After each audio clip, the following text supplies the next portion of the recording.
नमस्कार दोस्तों, मैं वी चतुर्वेदी आपका अपना biology teacher green world publication YouTube channel पर आप सभी मित्रों का स्वागत करता हूं। जैसा कि आप सभी जानते हैं दोस्तों, ग्रीन वर्ल्ड पब्लिकेशन प्लेटफॉर्म से लगातार आपको राजीव क्वेश्चन बैंक के जो वीडियो सोल्यूशन है वो प्रोवाइड किए जा रहे हैं। इसी क्रम में हम आगे बढ़ रहे हैं अपने चैप्टर नंबर 5 वंशागत का आणविक आधार। इसके साथ इसमें जो थ्योरी वाले पोर्शन थे दोस्तों उसको हम आपने कवर कर लिया था। अब इसमें जो पोर्शन बचा हुआ है वो क्वेश्चंस के बचे हुए, ठीक है। तो हम क्वेश्चंस पे आगे बढ़ें उससे पहले आपसे एक छोटी सी रिक्वेस्ट कि चैनल पे अगर आप फर्स्ट टाइम विजिट कर रहे हैं तो चैनल को लाइक, शेयर और सब्सक्राइब करना ना भूलें। साथ ही साथ बेल आइकन जरूर दबाएं जिससे कि आने वाली जो भी वीडियोज़ हैं वो आपको मिलते रहें। बढ़ते हैं दोस्तों क्वेश्चन पे, देखते हैं क्वेश्चंस क्या आपके सामने सेलेक्ट हुए आ रहे हैं। चलिए,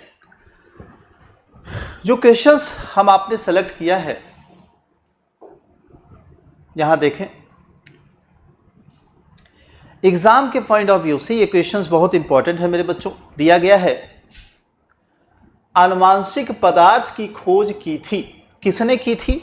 अभी पिछले टर्म के लेक्चर में हमने आपसे कंप्लीट कराया है, उसमें नाम बाहरी साइंटिस्ट का था, इंडियन साइंटिस्ट की बात अभी इसमें नहीं हो रही है। नगेली साहब हैं, वाल्डेयर हैं, रॉबर्ट ब्राउन हैं और फेडरिक मिशर। आप जानते हैं फेडरिक माइशर साहब जो हैं वही सबसे पहले जो आनुवांशिक पदार्थ है, जेनेटिक मटेरियल है, उसकी खोजकर्ता कहलाते हैं। तो यहाँ जो नाम आ जाएगा वो किसका आ जाएगा? फेडरिक माइशर साहब का। यानी जो इसमें कहते हैं डी ऑप्शन या घ वाला ऑप्शन है वो क्या है? सही हो जाएगा। अब बात करते हैं दोस्तों क्वेश्चन नंबर आपके 2 की। क्या है देखिए, डीएनए की वास्तविक संरचना दी थी। किसने डीएनए की वास्तविक संरचना बनाई थी या बताई थी उसके बारे में यहां बात कर रहे हैं। फ्रैंकलिन साहब थे, वाटसन या क्रिक साहब थे, एवरी एवं चेंज थे, विल्सन एवं क्रिक्स थे। तो आप जानते हैं बहुत फेमस नाम वाटसन और क्रिक का। वाटसन और क्रिक साहब ने क्या किया था? डबल हेलिकल मॉडल मेरे दोस्तों दिया था, जिसके आधार पर जो संरचना है डीएनए की वो क्लियर हो पाई थी। तो यहाँ मेरे दोस्तों जो खा ऑप्शन है वाटसन और क्रिक, ये ऑप्शन आपका क्या हो जाएगा? क्लियर हो जाएगा। बढ़ते हैं अगले क्वेश्चन की तरफ। अगला क्वेश्चन है क्वेश्चन नंबर 3। क्वेश्चन नंबर 3 देखें मेरे बच्चों। क्वेश्चन नंबर 3 क्या कह रहा है? डीएनए कुंडलिनी एवं डीएनए समाचार जुड़ता है। किससे जुड़ता है भाई? साइटोसिन से, ग्वानिन से, थायमिन से, यूरेसिल से। किससे जुड़ता है ये आपको यहां क्लियर करना है।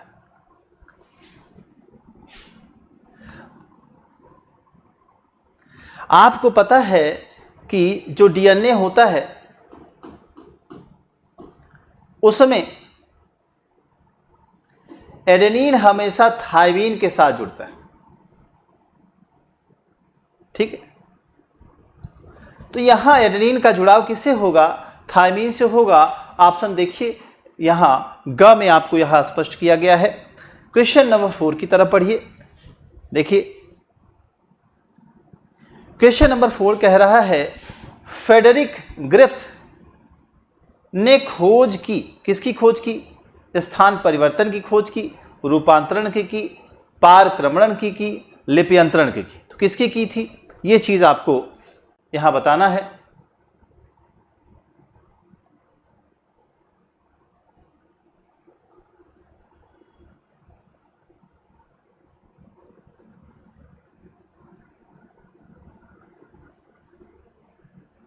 तो देखिएगा जो ग्रिफिथ साहब थे उन्होंने रूपांतरण कैसे होता है इसकी बात की थी और इसको समझाया था। ग्रिफिथ का एक्सपेरिमेंट आपने पढ़ा है, बैक्टीरिया पर किया गया एक बहुत अच्छा एक्सपेरिमेंट है जो जेनेटिक मटेरियल को भी एक तरह से प्रूव्ड आउट करता है। आपने इस चीज को देखा है। तो ये कुछ क्वेश्चंस थे जो दोस्तों जो कि आपके एग्जाम के पॉइंट ऑफ व्यू से इंपॉर्टेंट हैं, उनको सेलेक्ट किया गया है। बढ़ते हैं अगले क्वेश्चन सेट पे। अगला क्वेश्चन सेट है, माफ करिएगा,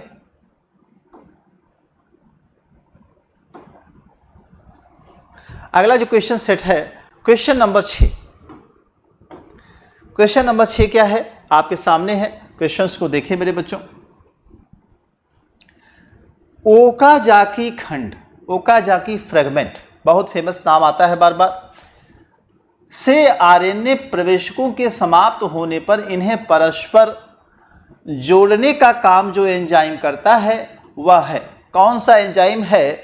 जो ओकाजाकी फ्रेगमेंट, आपने नाम सुना होगा, छोटे छोटे जो कण होते हैं उन्हीं को हम ओकाजाकी फ्रेगमेंट कहते हैं। और ये कण किसके होते हैं? डीएनए के होते हैं या आरएनए के होते हैं? तो ध्यान दीजिएगा, ओकाजाकी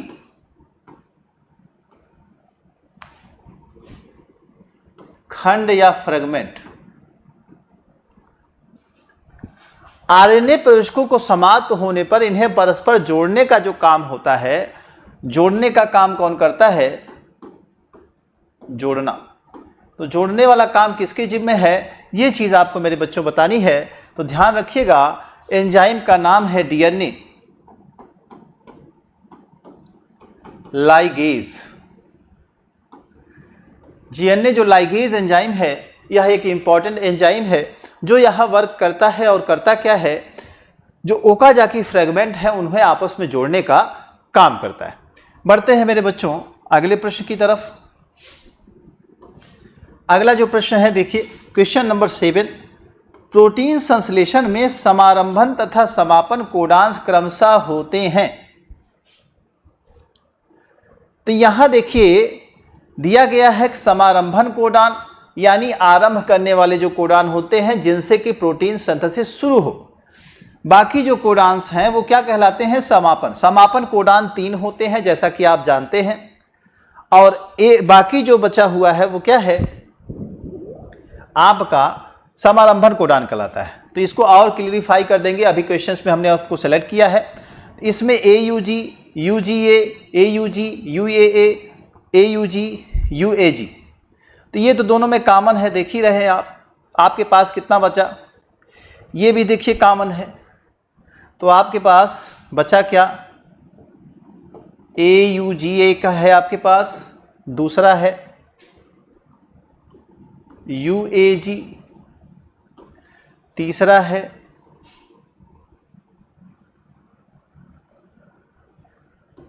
UAA।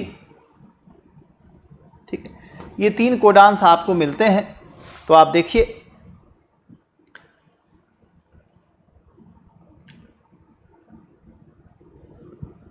यहां देखिए, एक ये है UAG, ये भी कट जा रहा है।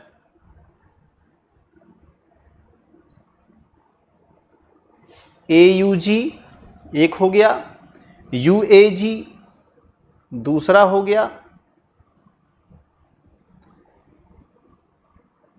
तीसरा है आपका, एक मिनट यहां मेरे बच्चों थोड़ा सा क्लियर कर लीजिए, फिर देखिए AUG। तो यहां देखिए AUG आपने लिख लिया, इसे खत्म करिए। और कहीं AUG है, ये देखिए है AUG, इसको खत्म करिए। AUG यहां भी है, इसको खत्म करिए। खत्म हो गया। अब बचा क्या? अगला है UAG। तो ये है UAG, इसको खत्म कर लीजिए आप। अगला बचा है क्या? UAA, वो भी आपने लिखा। एक यही बच रहा था, इसी वजह से हम आपको सर्च करा रहे थे, UAG। तो इसमें से एक क्या है? समापन है, प्रारंभिकरण कोडान है, जिसको आप कहते हैं क्या? समारंभन कोडान। और दूसरा जो 3 बच रहा है वो क्या है? आपका समापन कोडान। तो इसको ध्यान रखेंगे, अभी इसको और क्लियर कर देंगे, आपके क्वेश्चंस में आ रहा है। क्वेश्चन नंबर 8वां देखें, संदेशवाहक या mRNA का निर्माण होता है। तो mRNA का निर्माण कहाँ होता है, ये प्रश्न आपसे पूछ रहा है। आपको बताना है कि mRNA कहाँ बनता है। तो ध्यान दीजिएगा, mRNA का मतलब ही, नाम ही होता है क्या? Messenger RNA. मैसेंजर आरएनए का काम होता है मैसेज ले जाना। और हमने आपको क्वेश्चंस पहले जो आपका थ्योरी पोर्शन था उसमें ही बताया था कि संदेशवाहक के रूप में यह केंद्रक में बनता है न्यूक्लियस में, और बाहर आकर के सूचना देता है साइटोप्लाज्म में। तो यहां देखिए मेरे बच्चों, ये वाला जो ऑप्शन है वो क्या है? सही हो जाएगा। अगला जो क्वेश्चन है क्वेश्चन नंबर 9। क्वेश्चन नंबर 9 देखिए मेरे बच्चों, डीएनए खंडों की पहचान करते हैं नादन ब्लॉटिंग से, सदर्न ब्लॉटिंग से, किससे करते हैं? इसमें क्वेश्चन कट गया है मेरे बच्चों, क्वेश्चंस का पोर्शन थोड़ा सा और होना चाहिए था जो कि गायब है। तो आप देखिए किससे पहचान करते हैं डीएनए की खंडों की, तो आप जानते हैं कि नॉर्दर्न ब्लॉटिंग कहलाता है या सदर्न ब्लॉटिंग कहलाता है, डीएनए फिंगरप्रिंटिंग में नाम आता है। तो डीएनए फिंगरप्रिंटिंग में ये बात आपको क्लियर हो जाएगी, सदर्न ब्लॉटिंग वाली, है ना। तो यही ऑप्शंस के रूप में भी आपको मिल जाएगा। अगली स्लाइड पे जब हम चलेंगे तो कुछ क्वेश्चंस और आपको मिल जाएंगे, इसको ध्यान से देखें क्वेश्चंस को।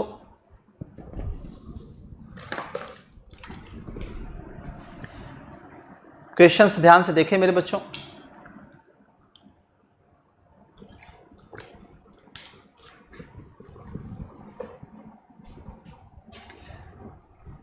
पंद्रह नंबर का क्वेश्चन आपके लिए सिलेक्ट किया गया है मेरे बच्चों।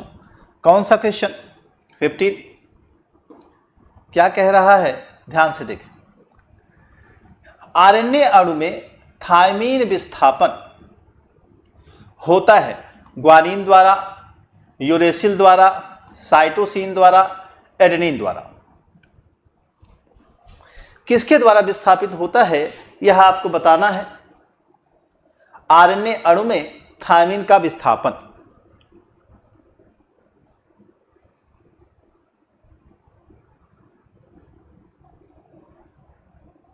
आरएनए अणु में थायमीन का विस्थापन किससे होता है यह आपको बताना है मेरे बच्चों। तो ध्यान रखिएगा,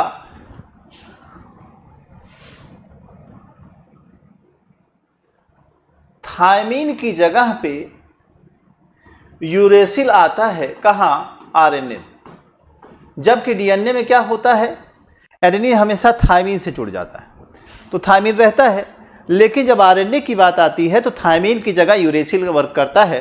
तो याद रखेंगे यूरेसिल आता है, तो यहाँ यूरेसिल ऑप्शन जो बी में दिया है या कह दे ख में दिया है वो सही हो जाएगा। ठीक है, अगला प्रश्न आपके सामने है मेरे बच्चों, क्वेश्चन नंबर 16। एक डीएनए रज्जुक में न्यूक्लियोटाइड आपस में किस बंध से जुड़े हो रहते हैं? किस बंध से आपस में जुड़ाव उनका होता है, इसे ध्यान दीजिए। ग्लाइकोसिडिक बंध, फास्फो एस्टर बंध, पेप्टाइड बंध, हाइड्रोजन बंध।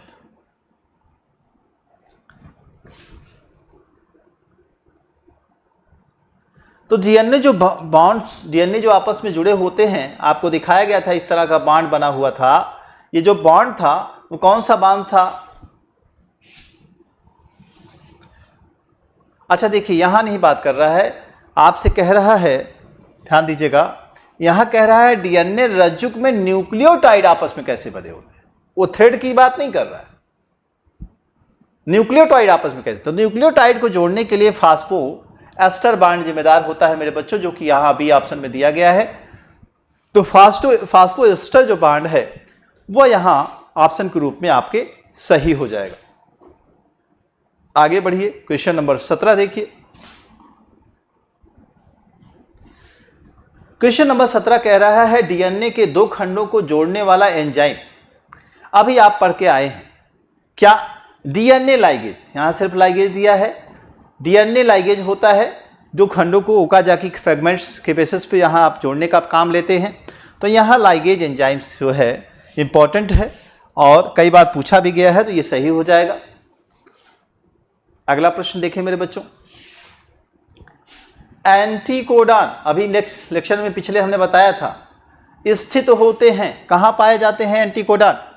ध्यान रखेंगे, एंटीकोडॉन कहां पाए जाते हैं आपको बताना है।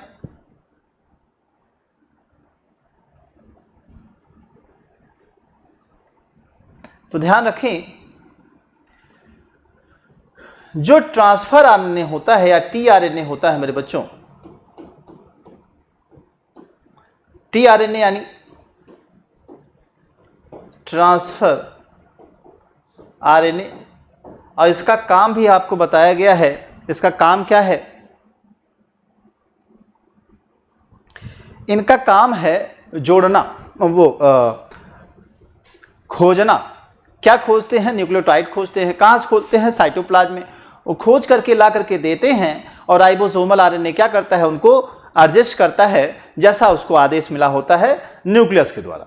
ठीक है, तो ये है यहाँ से, तो यहाँ टीआरएनए जो भी ऑप्शन में दिया गया है ख कहते वो सही हो जाएगा। अगला क्वेश्चन है क्वेश्चन नंबर 19, डीएनए और आरएनए में समानता क्या है। यहाँ भी क्वेश्चन आपका थोड़ा सा कटा है बच्चों, लेकिन आप बताएं कि डीएनए और आरएनए में क्या समानता है भाई। भाई दोनों जेनेटिक मटेरियल हैं, यह समानता है। दोनों न्यूक्लियोटाइड के पॉलीमर हैं, यह समानता है ना। तो ये कुछ बातें ऐसी हैं जो समानता के रूप में है, तो यहाँ पॉइंट 1 भी आपका सही हो सकता है। इसको आप देख लीजिए, और भी ऑप्शन इसमें थे, कट गया है, कोई बात नहीं है, आप इसको देख लीजिए, ऑप्शन ये सही होगा। ठीक है, बढ़ते हैं दोस्तों अगले क्वेश्चन के पोर्शन की तरफ। देखें क्वेश्चन नंबर 21। क्वेश्चन नंबर 21 क्या कह रहा है,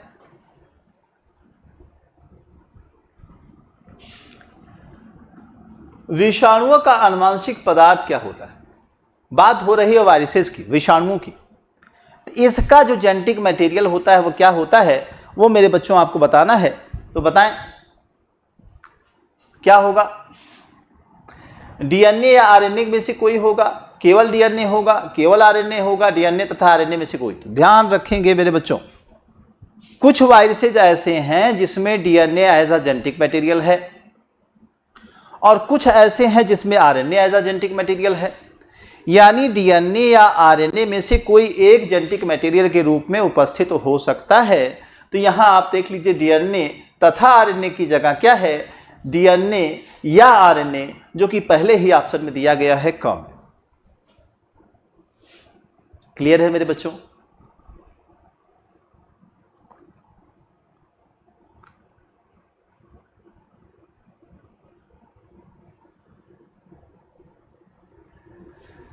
देखिए अगला जो प्रश्न है 22 नंबर का, ये क्या कह रहा है, प्रोटीन संश्लेषण के समापन हेतु प्रारंभिक जो प्रकूट हैं, है ना, वो क्या है। समापन कोडान की बात कर रहा है। तो मेरे बच्चों जो समापन प्रारंभक कोटान, सॉरी समापन कर रहा है, प्रारंभक कोटान जो है वो क्या है, AUG। ठीक है, तो AUG क्या है, आपके ऑप्शन में दिया गया है पहले में ही, तो AUG क्या है, सही हो जाएगा। यहां तक ठीक है क्वेश्चंस। कोई बात ना समझ में आए मेरे बच्चों तो कमेंट सेक्शन में आप जरूर पूछें।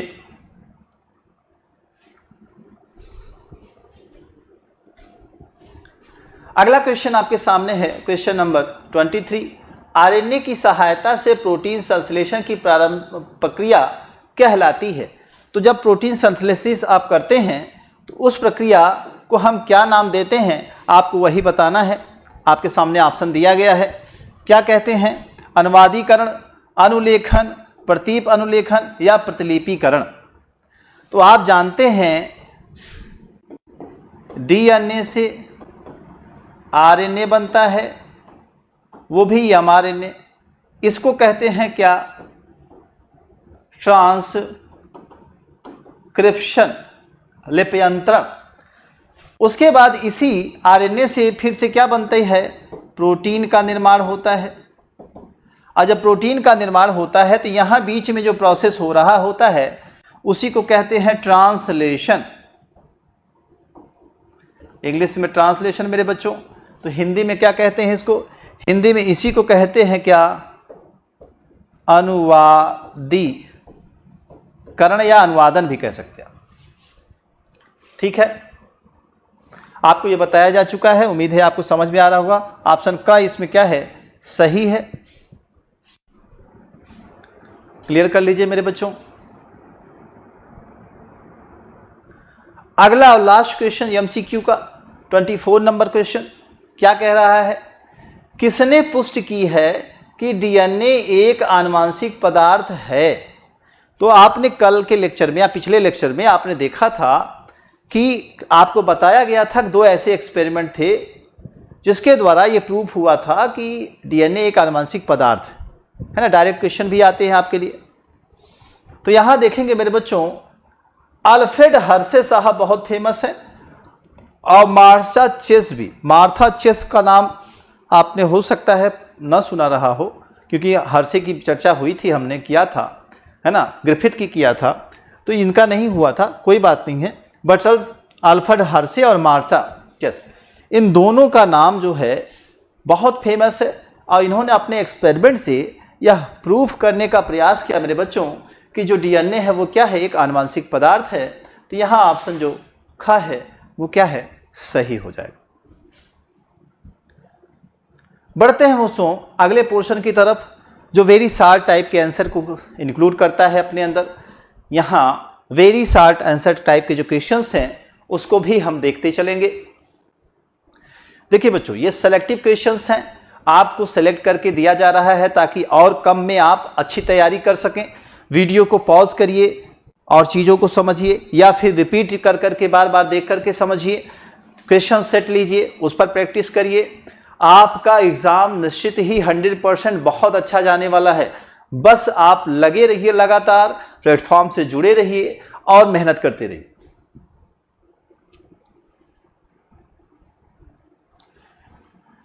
यहां जो पहला सिलेक्शन किया गया है क्वेश्चन का मेरे बच्चों, वो क्या है, क्वेश्चन नंबर 6। क्वेश्चन नंबर 6 में क्या कहा गया है, न्यूक्लियोटाइड तथा न्यूक्लियोसाइड में अंतर बताइए।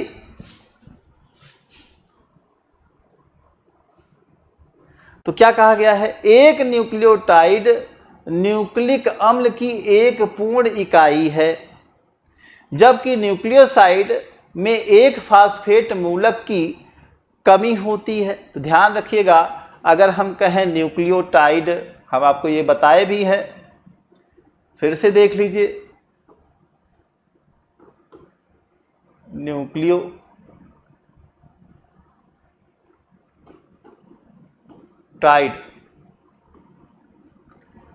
तो न्यूक्लियोटाइड अगर है तो इसमें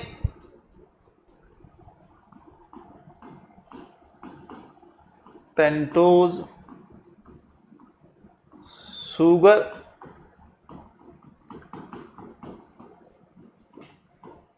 नाइट्रोजनस बेस,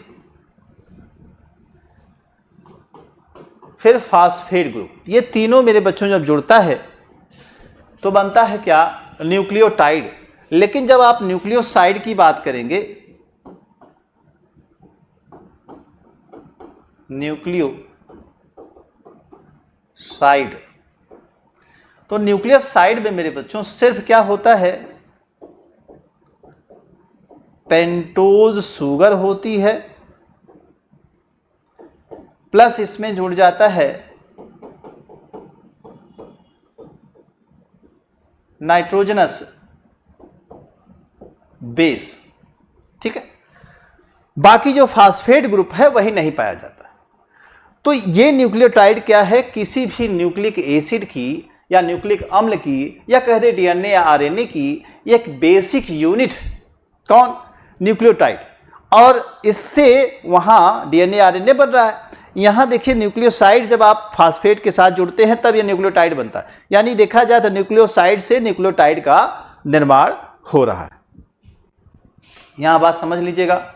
इसके अलावा भी यहां कुछ मटेरियल आपके साथ है, ये चीज आपको जाननी चाहिए। अगला प्रश्न देखें, प्रश्न नंबर 7 क्या है, प्यूरीन और पिरिमिडीन में एक एक अंतर बताना है। तो हमने आपको बताया था प्यूरीन, और इसमें कहा था जो नाम छोटा है तो इसका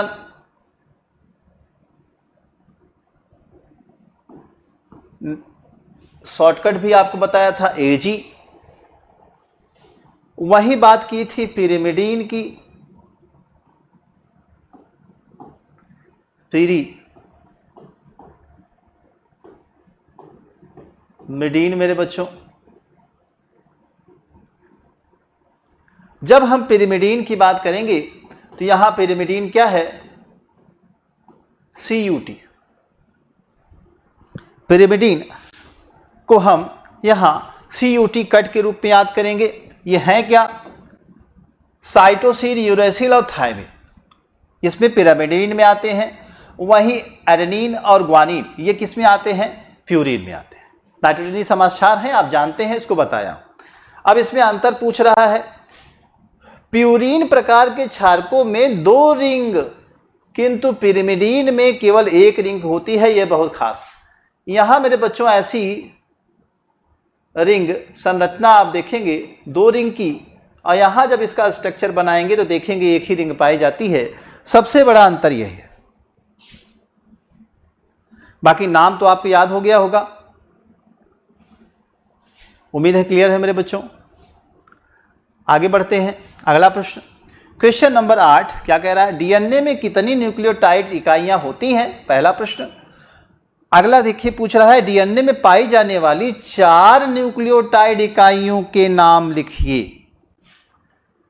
ठीक है, तो डीएनए में अगर पाई जाती हैं 4 इकाइयां तो चारों की नाम लिखें। तो देखिए डीऑक्सी एडिनोसिन मोनोफॉस्फेट, ठीक है, deoxy guanosine monophosphate, deoxy cytosine monophosphate, deoxy thymine monophosphate. अलग निकल के क्या आया इसमें मेरे बच्चों? आपका आया एडेनिन, इसमें निकल के आया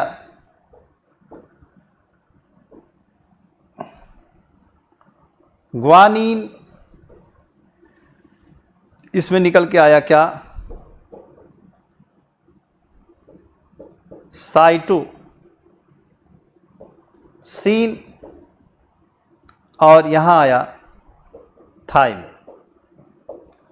इनका जब जुड़ाव होता है डीऑक्सी के फास्फेट के बेसिस पे तो ये 4 इकाइयां बनती हैं। चारों क्या हैं? न्यूक्लियोटाइड इकाइयां हैं। न्यूक्लियोसाइड और न्यूक्लियोटाइड में अंतर अभी आपको बताया है, तो उसमें आप समझ पा रहे हैं कि न्यूक्लियोटाइड क्या होगा। और यही क्या करते हैं? डीएनए की संरचना या पॉलीपेप्टाइड जो चेन है उसके निर्माण में भाग लेते हैं। तो यहां तक उम्मीद है क्लियर है मेरे बच्चों। बढ़ते हैं अगले प्रश्न की तरफ। अगला जो प्रश्न है क्वेश्चन नंबर 9। क्वेश्चन नंबर 9 क्या कह रहा है? ध्यान दीजिएगा मेरे बच्चों। प्रोटीन संश्लेषण में सूत्रपात तथा समापन कोडान का नाम लिखिए। समारंभन कोडान, इनिशिएशन कह दे कोडान, समापन कोडान, टर्मिनेशन कोडान से आप क्या समझते हैं? अगर हम बात करें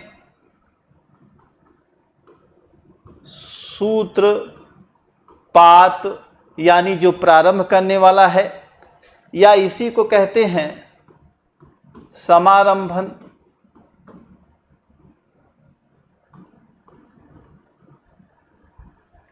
या इसी को इनिशिएशन,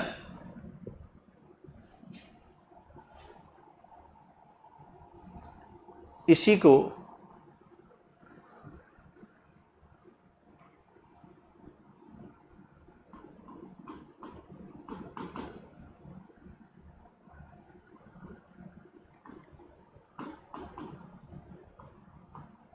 इनिशिएशन कोडान के बेस पे भी जानते हैं।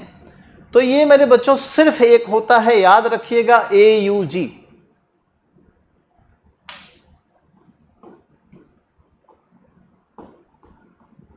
AUG क्या होता है?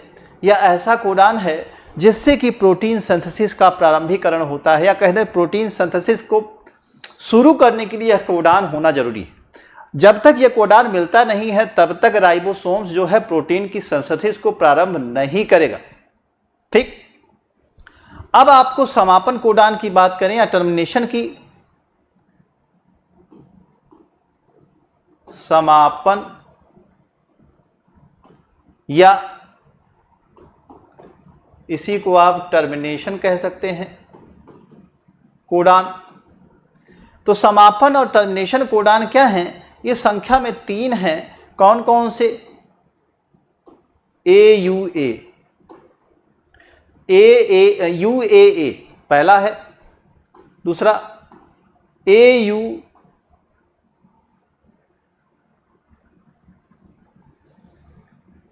प्रारंभ आ रहा है, UAG दूसरा है, और तीसरा है UGA। ये 3 ऐसे कोडान हैं जो कि टर्मिनेशन कोडान के बेस पे जानते हैं। तो आप अच्छे से यहां दिमाग फिट कर लीजिए अपने। सूत्रपात समापन या इनिशिएशन कोडान सिर्फ एक है जिसको AUG कहते हैं।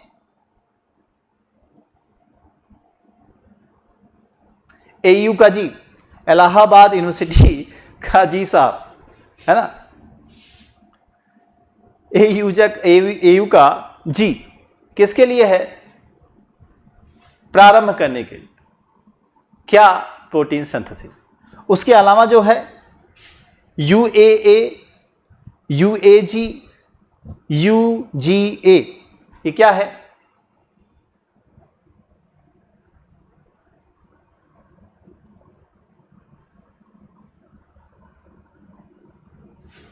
ये आपका समापन कोडान है। आगे बढ़िए मेरे बच्चों, बहुत इंपॉर्टेंट क्वेश्चन कई बार आया है। सेंट्रल डोग्मा से आपका क्या अभिप्राय है? अपनी उत्तर पुस्तिका में लिखकर रिक्त स्थान की पूर्ति करिए। DNA डैश डैश प्रोटीन, बीच में क्या भरा जाएगा? आप जानते हैं, या mRNA भरा जाएगा। क्रिक के अनुसार DNA या mRNA के अनुलेखन द्वारा प्रोटीन संश्लेषण के लिए सूचनाएं प्रेषित करता है, सूचनाएं बताता है। आगे दिया है, mRNA अणु केंद्रक से बाहर कोशिका द्रव्य में पहुंचते ही उसके बाद mRNA में न्यूक्लियोटाइड के क्रम का एमिनो अम्लों के क्रम के रूप में अनुवाद होता है। ये भी मैंने आपको बताया है। इसी सूचनाओं का एक दिशीय प्रवाह ही कहलाता है सेंट्रल डोग्मा। तो सेंट्रल डोग्मा क्या है? यूनिडायरेक्शनल जो मूवमेंट है किसकी? DNA से अनुलेखन के थ्रू mRNA का बनना, लिप्यंतर आप कहते हैं ट्रांसक्रिप्शन जिसे आप कहते हैं इंग्लिश में, और mRNA से प्रोटीन अनुवादन के थ्रू बनना, ट्रांसलेशन जिसे आप कहते हैं इंग्लिश में। यह एक डायरेक्शन में मूव आउट करता है और इसी का नाम है, क्या है? Central dogma. Central dogma technique बहुत इंपॉर्टेंट है, कई बार एग्जाम में आई है, तो इसको अभी भी दिमाग में फुट कर लीजिए। प्रोटीन सिंथेसिस को लेकर के यह आपसे प्रश्न पूछा जाता है। बढ़ते हैं अगले प्रश्न की तरफ जो आपके सामने है। देखें मेरे बच्चों, पहला है RNA DNA का फुल फॉर्म, तो ये तो आपको पता होगा। RNA यानी राइबोन्यूक्लिक एसिड और DNA यानी डीऑक्सी राइबोन्यूक्लिक एसिड, ये तो आप पहले से जानते होंगे, कोई नई चीज नहीं है, बट क्वेश्चन में आ गई है तो हमने आपसे चर्चा किया। यहां क्लियर है? आगे बढ़िए। क्वेश्चन नंबर 16 है, DNA एवं RNA के बीच में 2 रासायनिक अंतरों का उल्लेख कीजिए।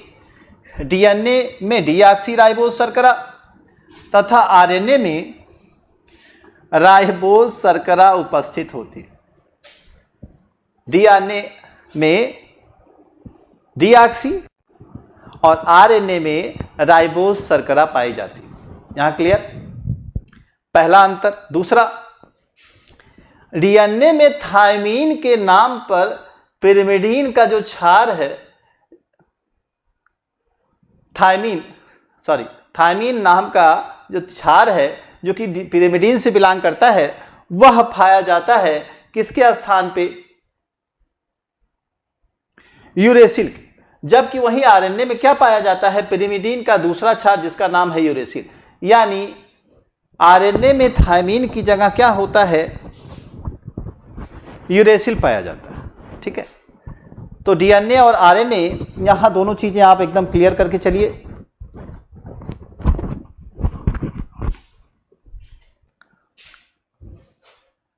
आगे बढ़े मेरे बच्चों। प्रेषक RNA को यह नाम किसने दिया था? प्रेषक RNA जैकब और मोनार्ड नामक साइंटिस्ट थे। 1961 में इन्होंने संदेशवाहक या प्रेषक RNA को, mRNA को यह नाम दिया। यम फॉर मैसेंजर RNA आप जानते हैं। अगला 18वां नंबर का क्वेश्चन है, फ्रेडरिक ग्रिफिथ ने किस जीवाणु का उपयोग शोध में किया था? जीवाणु द्वारा जनित रोग का नाम बताइए। तो ये बहुत फेमस है, आप अच्छे से जानते हैं। क्या निमोनिया पैदा करने वाला जो जीवाणु है डिप्लोकोकस निमोनियाई बैक्टीरिया है, जो निमोनिया जैसी बीमारी पैदा करता है। इसी पे सारा एक्सपेरिमेंट ग्रिफिथ साहब ने किया था और उसी के आधार पर रिजल्ट जो है आपको उन्होंने दिया। तो बहुत अच्छी चीजें हैं जो कि आपके इस चैप्टर्स में सम्मिलित किया है मेरे बच्चों, इसे आप पढ़ें। इसी के साथ मेरे बच्चों जो ये पोर्शन है ये कंप्लीट होता है। आप इसको अच्छे से रिवाइज करें, बार बार रिपीट करें। कोई चीज़ ना समझ में आती है तो उसको पूछें कमेंट सेक्शन में। लाइव क्लासेस भी मे बी आपको 1-2 मिलेंगी जिसमें कि आप अपने डाउट्स जो हैं उसको क्लियर कर सकते हैं। तो आप उसके लिए भी तैयार रहिए, क्वेश्चंस को रिपीट करते रहिए। और एग्जाम्स आपके पास में हैं तो इस वजह से कोई लापरवाही नहीं, अच्छे से तैयारी करिए। आगे हम आपको नेक्स्ट वीडियो में नेक्स्ट क्लास के साथ मिलेंगे। तब तक के लिए आप green word publication YouTube channel को लाइक, शेयर और सब्सक्राइब करना ना भूलें। साथ ही साथ बेल आइकन दबाएं जिससे आने वाली जो भी वीडियोस हैं वो आपको मिलते रहे। मिलते हैं नेक्स्ट सेक्शन में। Thank you very much.